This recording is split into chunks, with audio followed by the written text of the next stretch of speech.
Bismillah.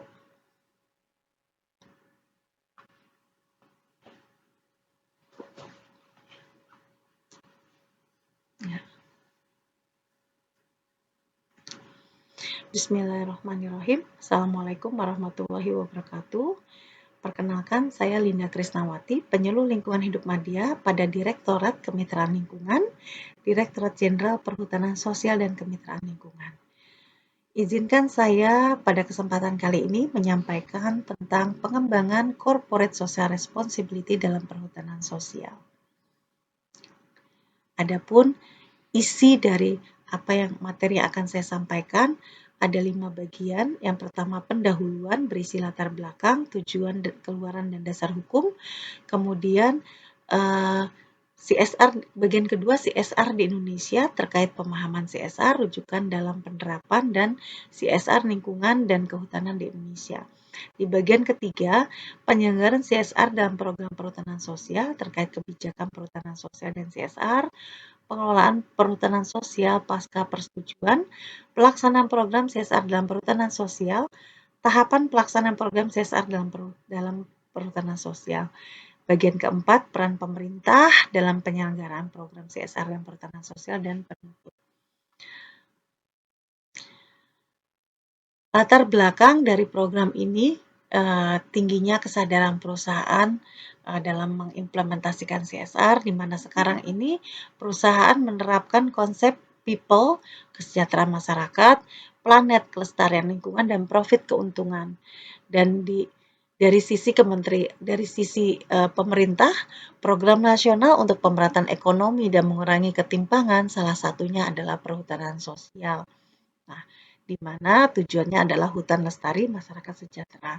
Ini termaktub dalam Permen LHK nomor 9 tahun 2021 tentang pengembangan perhutanan sosial, di mana di dalamnya disebutkan CSR dalam kemitraan lingkungan menjadi salah satu program potensial untuk mendukung tata kelola usaha, kelembagaan, kawasan dalam perhutanan sosial.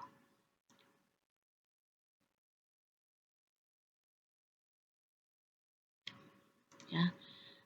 Sebagai salah satu program nasional, perhutanan sosial tentunya memerlukan percepatan bukan hanya pada target luasan, karena kita tahu target capaian perhutanan sosial harus mencapai 12,7 juta hektar dan saat ini kami baru 6 juta hektar.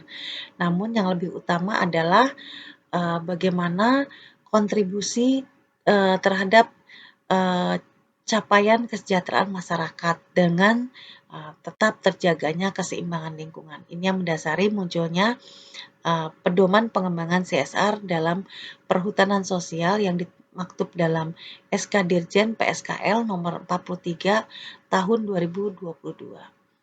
Tujuannya adalah membantu perusahaan dalam memahami program perhutanan sosial yang dapat dihubungkan dengan program CSR di perusahaan, dengan program CSR di perusahaan. Kemudian membantu perusahaan dalam menyusun langkah-langkah untuk melakukan program CSR dalam perhutanan sosial.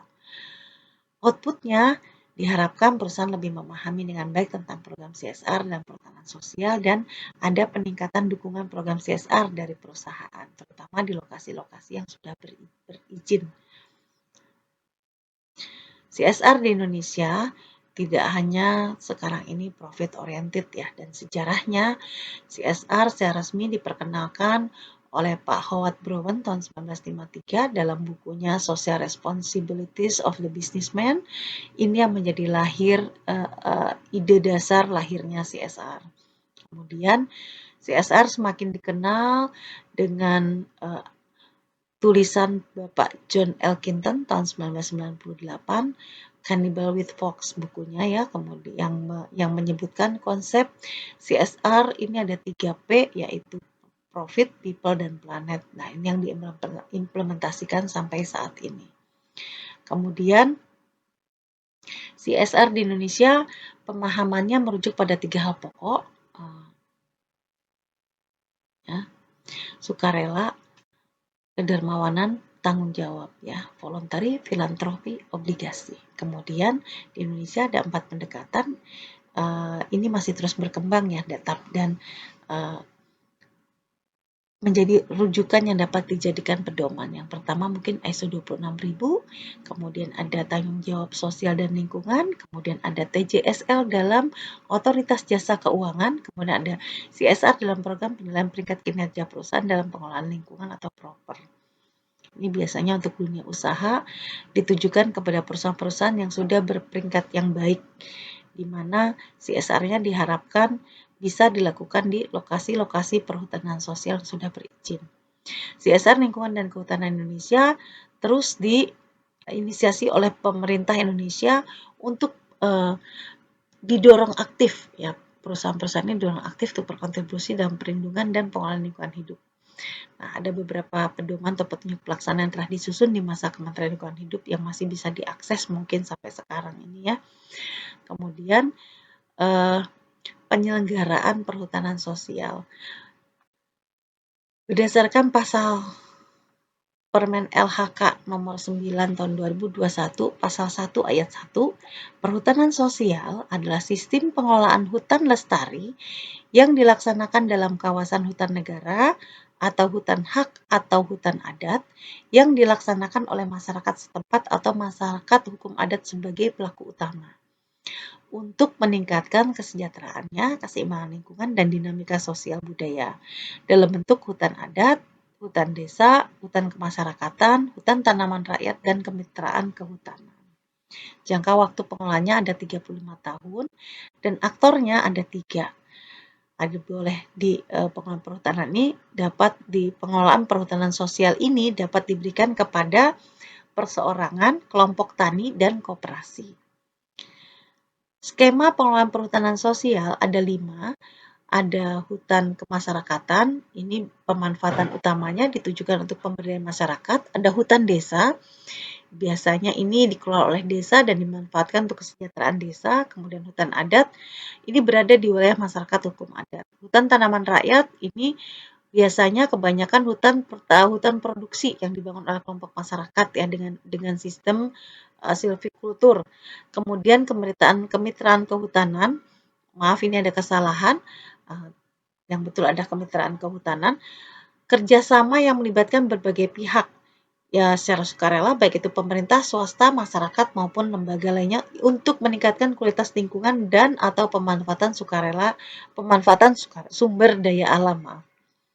Nah, secara fungsi hutan itu ada 3, konservasi, lindung, dan produksi. Untuk skema PS pada hutan konservasi hanya diberikan kemitraan konservasi, dilaksanakan sesuai dengan perundang-undangan atau sekarang namanya kemitraan kehutanan, ya. Kemudian hutan lindung, ini ada hutan desa, hutan kemasyarakatan, dan kemitraan kehutanan. Hutan produksi itu bisa diberikan skema hutan desa, hutan kemasyarakatan, hutan tanaman rakyat, dan kemitraan kehutanan. Lewat, ya, kelebihan.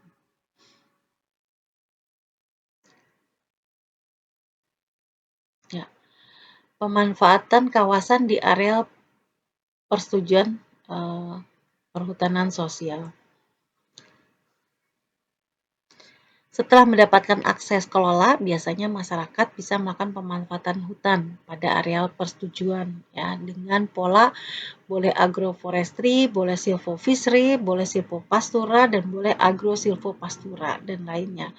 Dan biasanya mereka setelah menerima SK persetujuan itu membentuk KPS atau kelompok perhutanan sosial, dan KPS ini selanjutnya membentuk KUPS atau kelompok usaha perhutanan sosial untuk melaksanakan pengembangan usaha. Ada 4 tingkatan kategori KUPS, ya. Yang pertama blue, perak, kemudian emas, dan platinum. Untuk blue, KUPS-nya ini sudah ditetapkan sebagai KUPS dan jenis usaha sudah teridentifikasi. Sedangkan untuk perak sudah memenuhi kriteria blue pastinya dan sudah memiliki RKPS dan sudah memiliki unit usaha. Sedangkan untuk emas tentunya sudah memiliki kriteria blue dan silver, sudah memiliki produk atau sarana wisata alam yang dipasarkan, sudah memiliki akses modal, ya, baik swadaya, hibah maupun pinjaman, dan sudah memiliki pasar atau wisatawan lokal. Kemudian KUPS yang platinum ini sudah masuk ke KUPS yang mandiri sebenarnya, sudah memiliki kriteria KUPS emas pastinya, dan sudah memiliki akses modal, sudah memiliki pasar atau wisatawan baik nasional, regional maupun internasional. Jadi memang tujuan kami adalah menuju masyarakat sejahtera, mereka bisa sampai di titik platinum ini.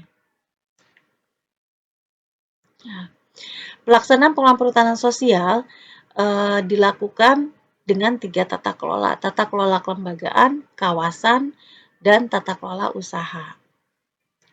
Pendampingan ini merupakan kunci dari kesuksesan perhutanan sosial berdasarkan Permen LHK nomor 9 tahun 2021 bahwa masyarakat yang telah mendapatkan akses ke perhutanan sosial berhak mendapatkan pendampingan. Nah, pendampingannya itu dalam 3 tata kelola tadi, dan ini pendamping bisa berasal dari berbagai sumber ya, bisa dari ada dari penyuluh kehutanan pegawai negeri sipil, penyuluh kehutanan swadaya masyarakat, bakti rimbawan, penyuluh kementerian atau lembaga terkait ya, karena ada Perpres 28 tahun 2023 sekarang, kemudian penyuluh kehutanan swasta, BUMN, lembaga swadaya masyarakat, organisasi masyarakat, praktisi, akademisi, dan atau tokoh masyarakat dan tokoh adat. Jadi pendamping menjadi salah satu kunci utama kesuksesan perhutanan sosial. Jadi pendamping dapat berperan sebagai mediator, fasilitator, inovator, mentor maupun teman diskusi KPS ataupun KUPS. Tahapan pelaksanaan CSR dan pengelolaan perhutanan sosial ada 4 model, bisa keterlibatan langsung perusahaan melalui yayasan atau organisasi sosial perusahaan, bermitra dengan pihak lain atau bergabung dengan konsorsium. Adapun bentuk dukungannya bisa peningkatan kapasitas, dukungan sarana prasarana, dukungan akses modal dan pasar, dukungan pengelolaan pengetahuan. Kemudian ada Komdev, pengembangan masyarakat ya. Nah, prinsip dasar melaksanakan community development ini antara lain integrated development, pengembangan terintegrasi, keberlanjutan, pemberdayaan, pengembangan masyarakat, proses dan capaian, inklusivitas, konsensus, partisipasi, mendefinisikan kebutuhan dan responsif gender. Selanjutnya, tahapan dalam pelaksanaan program CSR. Yang pertama, penjajakan kesesuaian dengan program CSR, perusahaan dengan perhutanan sosial dulu. Kemudian kita lakukan lokasi yang berdekatan atau yang seperti apa. Kemudian komunikasi dengan kelompok mitra sasaran.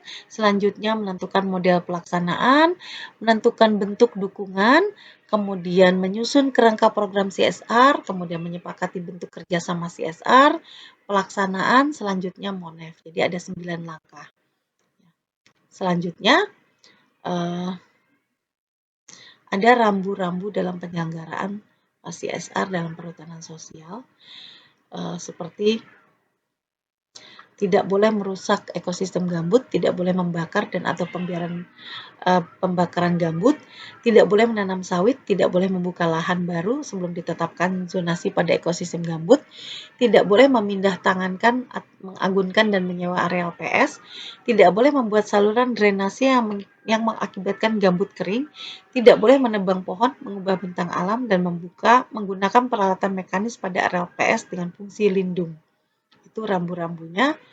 Kemudian peran pemerintah pada penyelenggaraan program CSR dan perhutanan sosial ini ada beberapa. Yang pertama adalah pengembangan kebijakan, bimbingan teknis, kanal komunikasi, monitoring dan evaluasi, pemberian penghargaan. Berikut adalah kanal komunikasi, kanal informasi kemitraan lingkungan yang dapat dihubungi oleh Bapak Ibu jika ingin melakukan CSR di dalam perhutanan sosial. Jadi intinya pedoman pengembangan CSR dan perhutanan sosial ini harus memperlihatkan sinergitas antara dunia usaha atau perusahaan dengan pemerintah dalam mendukung tercapainya pembangunan berkelanjutan, di mana tujuan perhutanan sosial adalah masyarakat sejahtera dan hutannya lestari. Jadi kalau boleh saya berpantun ya sebagai penutup, elok hindari gigitan lipan, kalau digigit sakitnya bisa sebulan. Mari tingkatkan CSR dan sinergitas ke depan, PSKL dan perusahaan seiring sejalan. Demikian yang dapat saya sampaikan, lebih kurang saya minta maaf. Wabillahi taufik. Wassalamualaikum warahmatullahi wabarakatuh. Terima kasih.